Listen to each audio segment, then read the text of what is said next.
چیزایی که تازه تو این سن فهمیدم. 1. وقتی میخوای کیک ببری، انبر کیک رو برعکس بگیر. برش‌ها تمیز و یک دست در میاد. 2. اگه 2 تا کاسه به هم چسبیدن، فقط با قاشق یه ضربه آروم به کاسه داخل بزن. راحت جدا میشن.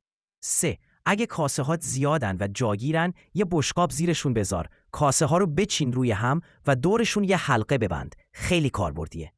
4. اون سوراخ سینک برای ریختن مایع ظرفشوییه. این همه سال نمیدونستم. 5. قبل از پوشیدن دستکش یک بار مصرف، قسمت مچش رو یه پیچ بده تا چفت شه. برای کارهای خونه یا ماسک دست عالیه. 6.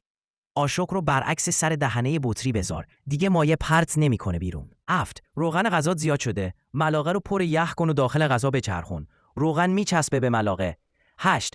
اشتباهاً شل برنج درست کردی. یه تکه نون بذار روش و 2 دقیقه گرم کن. آب اضافی رو جذب میکنه. 9. سوپ شور شده. یه سیب زمینی پوست کنده بنداز توش. نمک اضافی رو میکشه. 10. پوست تخم مرغ افتاده. تو تخم مرغ زده شده. انگشتتو خیس کن. بزنی بهش، سری میچسبه و درش میاری.